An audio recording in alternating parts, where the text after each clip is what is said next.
Now, the bigger story that we are following today is what's happening south of the border, or your way to get south of the border. After almost 20 months, the U.S. easing travel restrictions at those land borders. And our Tammie Sutherland is standing by live now at the Rainbow Bridge in the Falls with the latest on the changes, but also what you need to know if you want to come back home, Tam. Good morning.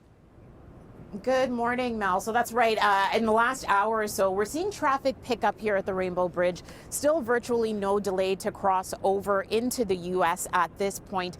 But we do know that overnight, about 11 o'clock, there were Canadians already lining up to cross over at these bridges. And as well, right now in the bridges in Quebec, a couple of them, 2 to 3 hour wait times. So here's what you need to know if you are heading to the U.S. You do need to have, of course, your basic travel documents, but also proof of vaccination. You must be double vaccinated. It has to be a vaccine that is recognized by the U.S. FDA as well as the World Health Organization. So that includes Pfizer, Moderna, as well as AstraZeneca. It's what you need to know coming back that a lot of Canadians, it may trip you up. So joining us live here from the CBSA is Michael Prozia.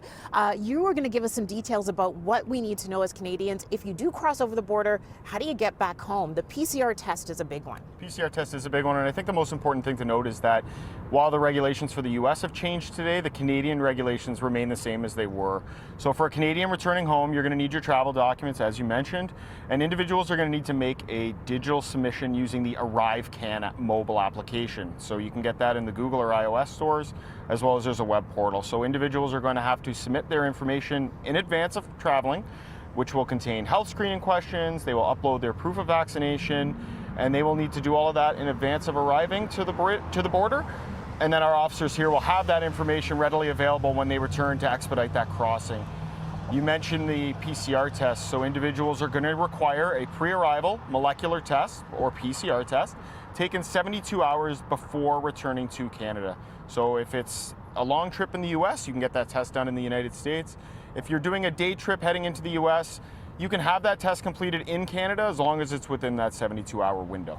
Okay, and the timing is very specific. It's 72 hours on the dot, no more. Correct. Okay, and so what happens to Canadians if, in fact, they do get to the border, they don't have anything uploaded, as well as they may be outside of that window for the PCR testing? So we've been seeing this throughout the pandemic. Another thing we see quite often is individuals showing up with antigen tests or rapid tests. Unfortunately, those are not permitted under the category of tests that are acceptable.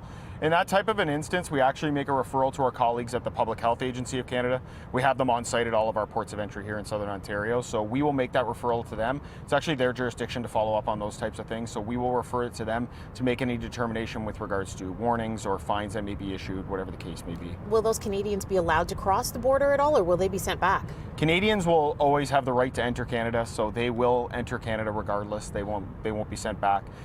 But it'll be up to the folks at Public Health to determine if there's any type of recourse that's going to be required from there. Okay, and then when it comes to people who are coming over either way, I guess, are you prepared, the CBSA, with extra staff, especially prepping for the crowds that it looks like we saw at certain border crossings overnight? Yeah, we're certainly ready for today. We've been planning for today. We have staff that we're able to mobilize to our different ports of entry no matter where it gets busy.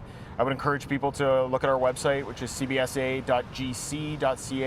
Our wait times are posted there, so if one port of entry is busier than another one, then you can take your travels to a port of entry that may have no waits, but we're definitely prepared for today. Okay, and again, if you have to go over, just make sure that you have that testing within 72 hours, but fines could be, is it a fine that someone could face if they are coming over without that test? There are fines that can be leveled by a quarantine officer, absolutely, yeah. Okay. They can be upwards of over $6,000. Got it. All right, thank you so much. Again, that's Michael Prozia from the CBSA, and there is pressure on the Canadian government right now to remove that requirement to have that negative PCR test. There are concerns that that is a deterrent for many people going across the border in either direction, and of course that is a big concern for some of these border towns, including Niagara Falls. Mayors from Niagara Falls, Ontario, New York, as well as Windsor and Sarnia, they will be holding a news conference this morning at 9:30, calling for the federal government to drop that requirement. Mel, I'll send it back to you for now.